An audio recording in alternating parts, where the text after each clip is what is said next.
Hi everybody, in this walkthrough we're going to explore the process of creating and running applications using Google App Engine Launcher on Windows and Mac. If you're on a Linux machine, you should go back to the site for the course that linked to this video and explore the article that's linked there from O'Reilly's website. Is going to be a different process that'll be based on a command line experience for a Linux machine, but for Windows and Mac, the situation is going to be essentially identical. We also assume here at this point that you've already installed the Google App Engine Launcher, the Python version of that, on your computer. If you haven't, again, go back to the page that you got here from on the Web Fundamentals Unit 2 syllabus, or schedule rather, and do that first, and then come back and watch the video. And feel free to follow along here and pause and go through the motions of what I'm about to do as we go, just to give yourself some practice. Okay, as I said, the process here is going to be essentially identical for Mac and Windows once you've got your the application installed. The one difference here that I'm going to point out at first is for Windows, we need to do a slight configuration first. So here I'm just in a Windows 10 environment. I have my App Engine Launcher on the desktop here. I've just installed it, but I haven't actually opened it yet. So let's go ahead and double click on that. And all right, so before we get started here and try to create an application, if you are in Windows, you don't need to do this in Mac, but if you're in Windows, go to Edit and Preferences. And you should set this, you'll likely need to set this Python path to be the path to your Python executable. This had already been set for me because I had previously installed the App Engine Launcher on this operating system a while ago, and I just remembered. But for most folks, you're going to come in here and your preferences pane is going to look like this right here.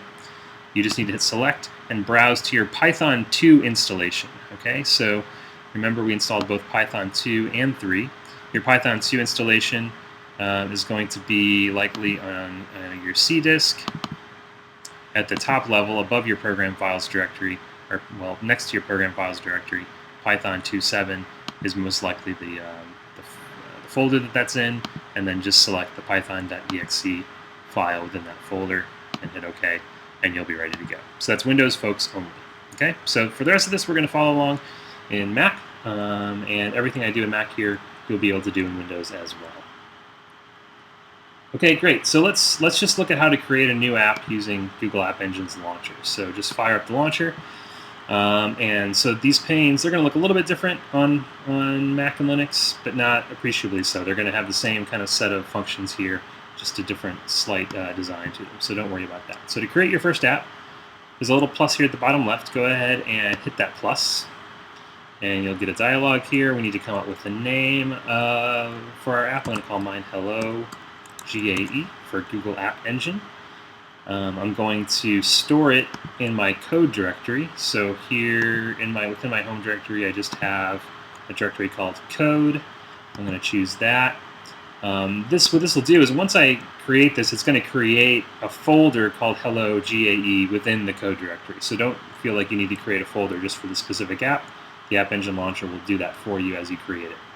Runtime should stay Python 2.7, and for our first app, these are the ports that are going to run. I'll talk a little bit more about ports in a minute or two.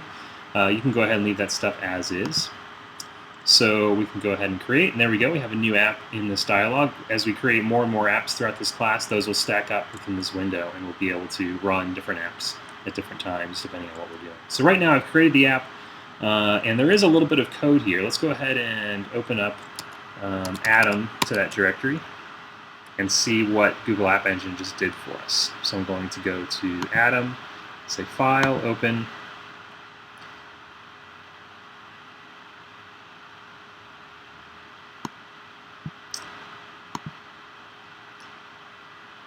It's just taking a second there. Let's try it again. There we go. And I'm going to browse to a code directory. We see that we did indeed get a folder called Hello GAE, along with 4 files within that folder. So we're going to look at those in just a second, but I'm going to go ahead and open those and just get those ready to look at. So you can poke around at these. Basically, the app.yaml, Y-A-M-L, we usually pronounce that YAML, app.yaml and index.yaml. Those are our configuration files. And then our main.py file, if you want to open that up, you can look at it, is just a little bit of Python code that we'll learn about what this is doing as we go through early this Unit 2 portion of the class.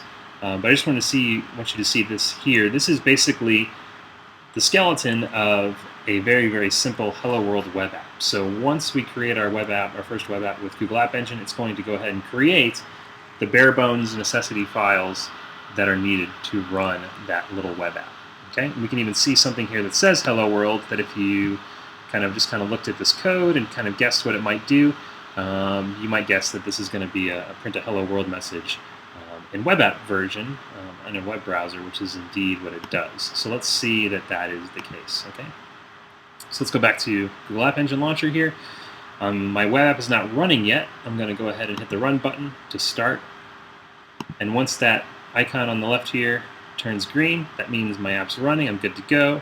Let me open a browser window. And so to get to our app, we need to type in localhost :8080. Now notice this number, this :8080, that corresponds to the port value for my particular app. Okay? I hit enter, and I get a little Hello World message. This is the application just printing out that message, as we just looked at a second ago, in the main.py file. So what actually is happening when we run our application, when I go to the browser here and hit enter, all those details, you're going to learn about that in this next week of class. Just a couple of notes really briefly though. What's kind of happening here is a little bit weird at first for a lot of people because we're both running and accessing a new web application on our local computer. Okay, so we've talked about what it means to make a request to a web server from a browser, which is what I do when I go in here and type localhost :8080 and hit enter. That sends a request to a server. And we've also talked about what it means for a web server to take a request and then send back a response. Now, in the diagrams that you've seen in class, the server and the client / web browser have been in different places, different physical locations is how we've envisioned that. But in this instance, those two things are actually on the same physical computer. So that's a little confusing at first. What I'm actually doing here is when I hit start here to run to start my web app, it's actually going to launch a server on my laptop. And once that server is running, I can then access that server, and I do it by using this special URL, localhost, and along with the port number as well. So when I go here and type enter, I'm actually sending a request to the web server that's running on my laptop. The web server that's running on my laptop then sends a response back to my browser, which also happens to be on my laptop, and we get the Hello World message. So again, if that was all a little bit confusing, go ahead and rewind and listen to it again. You'll need to hear this several times before this picture is fully solidified in your head. It seems like a little bit of black magic, but I assure you that everything is working the way it's supposed to, and you'll understand more about the server-client, browser-server relationship as we go forward. Okay, great. So I've got one web app running. You're going to need to create multiple web apps as you go. So let me just show you how you can create your next web app with a couple of notes on that process. Okay, so I can create this again by hitting the plus button, and I can say, let's call this hello again for our application ID, and that again will be a folder that's created within whatever directory we choose. I'm going to choose my code directory. It's already selected here. And notice here, one thing that's different about the dialog this time as opposed to last time is that these port numbers are different. Okay, that's okay if you want to leave them that way. I prefer to use the same port numbers for all of my applications. That way, whenever I go to look at the application on localhost, I can just always type 8080, and I know whatever application I happen to be running will load at that time. The caveat with that is I can only run one application at a time. So what Google App Engine is basically doing here, it's saying, hey, we're going to give you unique port numbers for each of your apps. That way you can run any of them all at the same time, any of them concurrently or all of them at once. So you can do that if you like. You can also change these if you want to keep all your port numbers the same. It's really a matter of preference. Just know that this port number here, not the admin port, just the plain port number, you're going to need to have that correspond in your browser to the port for your particular app. So if you have 9080 as your port for your second app, you're going to have to go in and put 9080 in here in order to access that app. Okay? So let's stick with my paradigm here, which is to use the same port numbers, 8000 for admin, 8080 for just the regular port. We won't talk about the admin port or the admin functionality in this video. I'm going to hit create. Okay, and so again, it created a directory with a bare bones app in the directory I specified here. Okay, let's go ahead and just verify that. I'm going to go ahead and go to Atom. Let me open my second web apps directory.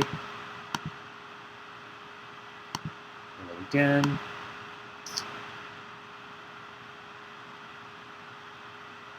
All right, here we are in main.py. I'm just going to go ahead and change this, the string's being printed out, just so I know, I can be sure that I'm running the right app when I go back and test this out. So I changed hello world to hello again. Now let me go back and start up my second application. Before, since I'm using the same port 8080 here, I have to shut down the other one first. If I tried to start both of these at the same time, we would run into some problems. I'll show you what that looks like in a minute when we talk about a few common errors. So let me stop the first app, then start the second one. And then I'll go back here, make sure I'm at port 8080. And it says hello again, which is the message from my second application. So indeed, I am running my second application. Great. So for the process going forward, as you create more apps, it's going to be the same. You can let Google App Engine generate unique port numbers, and just realize that that you need to pay attention to the port you're accessing your application on as you're running it. Or you can always use the same port numbers and only run one application at a time. Either way. Another option you have when you do this, once you start your apps, there's a handy little browse button here with a web browser icon that once I start it, I can hit browse and it'll open up my default web browser and go straight to the correct URL, which is localhost:8080. So that's another handy tip as well. Okay, great. So let's look at a few common errors that you'll encounter with Google App Engine, especially early on, and we'll look at the resolution of those errors and debugging those errors. Okay, so the first one I'll do is I'll just try to run both of these applications at the same time when they have the same port value and see what happens. Okay, that was pretty quick. Notice I didn't get a green run icon. I got a little warning icon. Let's see what happened, right? If I go to,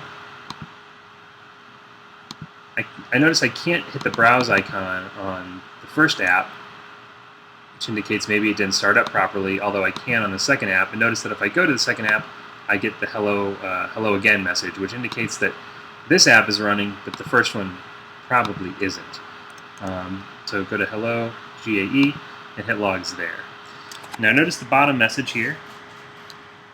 It says unable to bind to localhost, or unable to bind localhost :8080.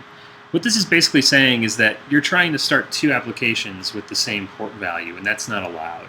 The port value is what helps uniquely identify for an incoming request which application should respond to that request. If two applications have the same port value, it's ambiguous as to which application should respond to the request, so that just isn't allowed. We're not allowed to start two different applications on the same port. And so this message, unable to bind localhost :8080, basically means that port is already being used. We can't start our application on this port. Okay, if I go back and stop the hello again app,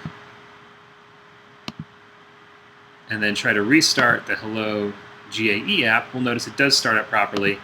Then if I come here and refresh, I get hello world, which was the message for my hello GAE app. So that is able to start properly. So that's the message you'll see when you try to start multiple applications on the same port. Okay. Let's look at what happens if I try to access this app when they're just not running. So this is something you might do. You might just come in, fire up the App Engine Launcher, forget to start one of your applications, and go straight to your browser. What happens there is you're going to get a message that says the site can't be reached. And if you're using a different browser, this error message will likely be slightly different, but it'll have more or less the same spirit. Furthermore, it says localhost refused to connect. What this is saying is that we made a request to this URL, localhost :8080, but localhost refused to connect to allow us to make that request. That's because there's no server that's running at this location, localhost 8080. There's no server running right there. Okay, so it's unable to accept a connection. If I go back and start it up, you see that right away the application loads. Okay, so that's a common error as well when you try to access a server that's not running. Okay, now let's look at what happens if we encounter a syntax error in our application. So we've seen syntax errors already. I'm going to get rid of my hello again and just focus on the hello GAE app here. We've seen syntax errors when we're maybe running Python programs within the web browser, within the editors within our book. We've seen syntax errors when we run Python code at the command line. Let's look at a syntax error when we run Python code in a web app. Okay, so I just delete the parentheses here so that I have a syntax error. I'm going to save my file, come back to the browser, and refresh. And now I get a new error message within the browser. It says the localhost page isn't working. This is different. It's similar but different before. The previous message says that we were unable to connect to localhost. Now it appears that we're able to connect, but that once we connect, the resource that we requested was not able to be used. All right. So it's still unclear exactly what's going on. But again, let's go back to our logs. If I go down to the bottom here, one of the lowest lines I see down there says syntax error, invalid syntax. It gives me moderately helpful error message as to which location it's in. It says that line 23 of main.py is where I should start looking. Let's go back. Line 23 of main.py.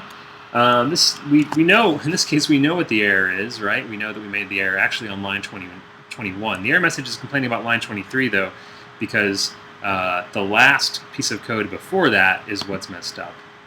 I never closed my parentheses. So if I try to do something within the Python file before closing the parentheses, I'm going to get a syntax error. So let's just close that, save, come back, refresh, and there we are good again. Okay, so close out our logs. Great, so that's a syntax error within our Python application. Sometimes for a web app, a syntax error will also be manifest in the form of what's called a 500 error. That's just the HTTP response code that a server will often send when there's something major that went wrong with your code on the server. Okay, we're going to look at one more type of error, which is a runtime error. Okay, so to make a runtime error in Python, I'm just going to use my favorite little runtime error, which is let's try to cast something that's not castable to an integer to an int. So recall that if I call the int function on a string that has only numeric values in it, it should cast that to an integer. But if I try to cast something to an integer or convert something to an integer that is not convertible, I will get an error. So this is going to generate a runtime error. There's nothing wrong syntactically with this code here, but saying int of something that does not convert cleanly to an integer will result in an error in Python. Okay, so let's go back to our browser, refresh the page. All right, so now here I received an error message that's much more verbose within the browser. Okay, so what happened here is the server was more or less able to accept my request. It started to respond to it. It started to run the code here in the response handler, and we'll learn more about what a response handler is and exactly how it works, as we go. But what happened was, as it was making that, as it was trying to handle that request, it encountered a runtime error. So the error message is nicely reported in the browser here, and we can go to the bottom, and we see that this is our main culprit, value error, invalid literal for ints with base 10, ASDF. It's basically saying you cannot convert ASDF to an integer. They're correct, so let's go ahead and get rid of that, and refresh, and there we go. Our app is running cleanly. All right, so that's how to use Google App Engine. Just remember that you have your logs accessible here. Remember to pay attention to your ports, and remember to start up your application from the launcher menu after opening the App Engine launcher. Good luck.